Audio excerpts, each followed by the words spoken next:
சென்னைடா அவங்க சென்னையில இருந்து வந்து பாத்துருக்கீங்களா? ஓகே, நானும் மிஸ் மாதிரி ஒரு டீச்சர் தான். சரியா? நானும் உங்களை மாதிரி ஒரு ஸ்கூல்ல ஒரு டீச்சரா ஒர்க் பண்றேன். ஓகேவா? உங்களுக்கு என்ன பண்ண போறேன் அப்படின்னா கொடியை பத்தி சொல்ல போறேன். தெரியுமா? இது என்ன தெரியுமா? என்ன சொல்லுங்க பார்க்கலாம். என்ன கொடி? தேசிய கொடி. நம்ம ஸ்கூல்ல எப்ப ஏத்துவோம்? கொடி ஏத்துற அன்னைக்கு ஏத்துவோம். அப்புறம் ஆகஸ்ட் 15 ஏத்துவோம். அப்புறம் வேற எப்பெல்லாம் ஏத்துவோம் ஸ்கூல்ல? ஜனவரி 26 ஏத்துவோம். அதுக்கப்புறம் வேற எப்ப ஏத்துவோம்? ஒவ்வொரு வாரத்திலயும் ஏத்துவோம்ல. எப்ப ஏத்துவோம்? இந்த நாள்ல ஏத்துவோம் கொடி. திங்கட்கிழமை வெள்ளிக்கிழமை ஏத்துவோமா? ஏத்திட்டு அதுக்கப்புறம் என்ன சொல்வீங்க? கொடி பாட்டெல்லாம் பாடுவீங்க இல்லையா? ஓகே, எதுக்கு இதெல்லாம் பண்றோம்? ஏன் இது கொடி ஏத்தணும்? நம்ம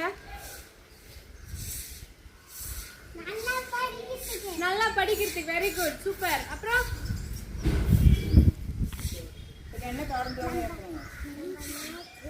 நம்ம நாட்டை காப்பாற்றுறதுக்காக ஏத்துறோம். Super, okay. மிஸ் நாங்க கொஞ்சம் சொல்லட்டுமா கொடி பத்தி? இங்க இருக்கு இல்லையா? இது என்ன கலரு?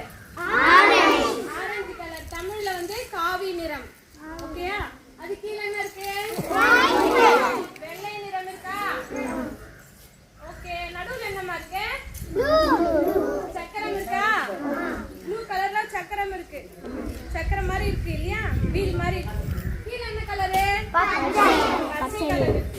இந்த சக்கரம் இருக்கு இல்லையா? அது மேல டச் பண்ணிருக்கா பாருங்க. கீழே டச் பண்ணிருக்கா? ஆனா நீங்க டிராயிங் பண்ணும்போது என்ன பண்ணுவீங்க? டச் பண்ணி வரைவீங்க. ஆனா இது மேல எப்படி வரைய கூடாது? பண்ணாம வரையணும். பாருங்க, டச் பண்ணாம இருக்கு இல்லையா? அப்ப நீங்களும் டிராயிங் பண்ணும்போது டச் பண்ணாம வரையணும். சரி, இது எப்படி வரையணும்ன்றது முதல்ல சொல்றேன். உங்களுக்கு டேபிள்ஸ் வாய்ப்பாடு தெரியும் இல்லையா? ரெண்டாம் வாய்ப்பாடு சொல்லுங்க பார்க்கலாம்.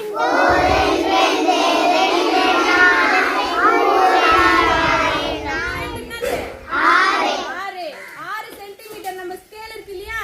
அந்த ஸ்கேல்ல 6 சென்டிமீட்டர் எடுத்து இந்த நீளத்தை வந்து அளவெடுத்து வரையணும். அகலம் பாத்தீங்கன்னா என்ன சொன்னீங்க? 4 சென்டிமீட்டர் தான் என்ன பண்ணணும்?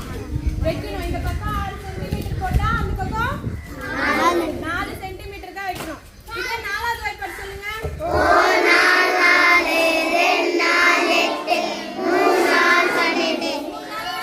12 சென்டிமீட்டர் வச்சீங்கன்னா 2 நாள் என்னது? 2 நாள் தான். இந்த அகலம் வந்து 8 சென்டிமீட்டர் தான் நீங்க வச்சு என்ன பண்ணணும்?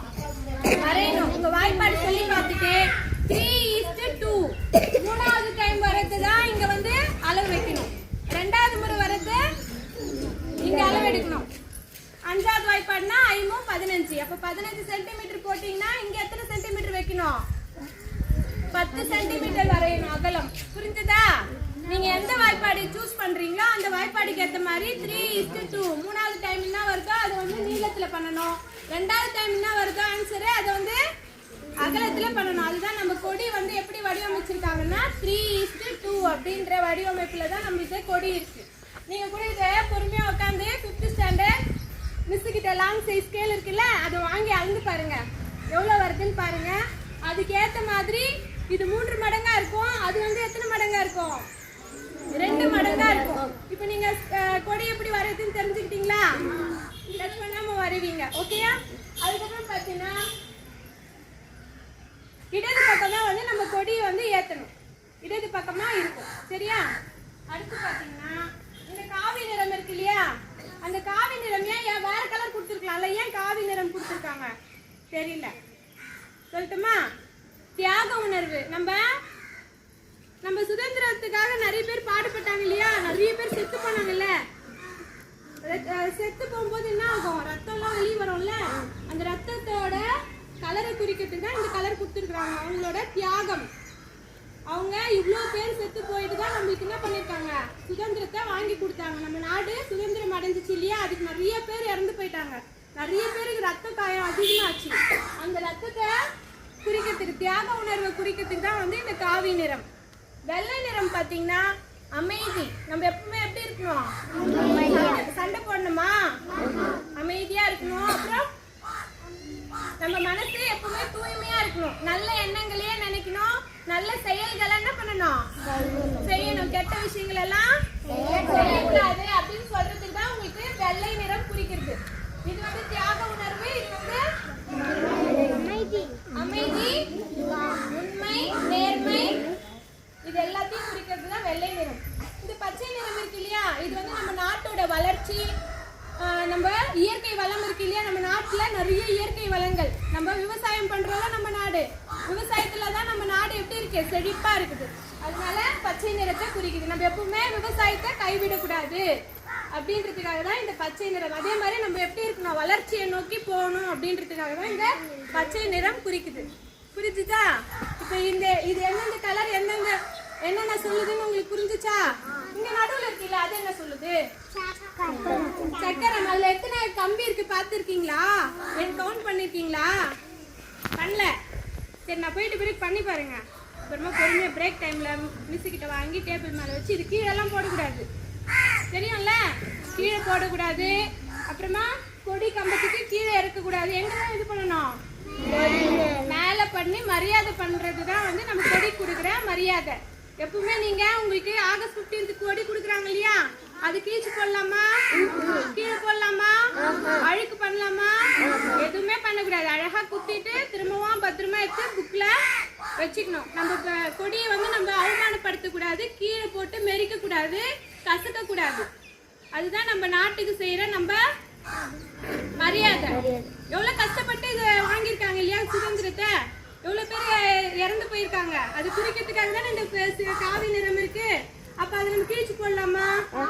கீழ்ச்சி போடக்கூடாது. ஓகேயா? கொடி பத்தி தெரிஞ்சுச்சா? சரி, இதுக்கப்புறம் இதை பத்தி இன்னும் சொல்லலையே, எத்தனை கம்பி இருக்குன்னு சொல்லலையே. 24 இருக்கும். கவுண்ட் பண்ணி பாத்தீங்கன்னா தெரியும். இது பாத்தீங்கன்னா நம்மளோட இந்திய அரசியலமைப்பு சட்டம். இந்திய அரசியலமைப்பு சட்டத்தை பத்தி சொல்லுது. ஒழுக்க நெறிமுறை சட்டம். இப்போ வந்து பாத்தீங்கன்னா சிலர் நிறைய பேர் உங்களுக்கு கொஞ்சம் படிக்கிறதுக்கெல்லாம் கஷ்டமா இருக்கும். ஐயோ படிக்க முடியலையே அப்படின்னு சொல்லிட்டு நம்ம என்ன பண்ணக்கூடாது? தொய்வா நிக்க கூடாதுன்னு சொல்லுது இது. சக்கரம் வந்து என்ன ஆயிட்டே இருக்கும்? ஓடிட்டே இருக்கும். பாத்திருக்கீங்களா? உடைஞ்சிருக்கா? இப்போ நம்ம 2 வீலர்ஸ்ல எல்லாம் என்ன இருக்கு? சக்கரம் இருக்குல்ல, அது மூவ் ஆகி போயிட்டே தானே இருக்கு. அந்த மாதிரி நம்ம வாழ்க்கையில எவ்வளவு தடை வந்தாலும் நம்ம வந்து அந்த இடத்துல ஐயோ நம்மளால முடியலையே அப்படின்னு சொல்லிட்டு நிக்க கூடாது. என்ன பண்ணணும்? தொடர்ந்து முன்னேறி போயிட்டே இருக்கணும். விடாமுயற்சி. இப்ப முடியலன்னா கூட அடுத்த முறை நம்ம என்ன பண்ணணும்? முடியும், படிக்க முடியலையே அப்படின்னு சொல்லிட்டு தொய்வாயிட கூடாது. திரும்ப திரும்ப திரும்ப படிச்சுட்டே இருந்தா நம்மளுக்கு படிப்பு வந்து நமக்கு ஈஸியா வந்துடும். பண்ணுவீங்களா? அதுக்காக தான் இதை வச்சிருக்காங்க. நீங்க தொடர்ந்து படிச்சுட்டே இருக்கணும். தொடர்ந்து படிச்சுட்டே இருந்தா முயற்சி வந்து என்ன ஒரு நாளைக்கு வெற்றியை கொடுக்கும். சரியா? அதுக்காக தான் இது வந்து சக்கரமா கொடுத்துருக்காங்க. நீங்க வாழ்க்கையில சக்கரம் மாதிரி ஓடிட்டே இருக்கணும். எங்கேயுமே நிக்க கூடாது. ஓகேயா? நிக்காம ஓடுவீங்களா? ஓகே, வாய்ப்புக்கு நன்றி. தேங்க்யூ. ஜெய் ஹிந்த். ஜெய் ஹிந்த். ஜெய் ஹிந்த்.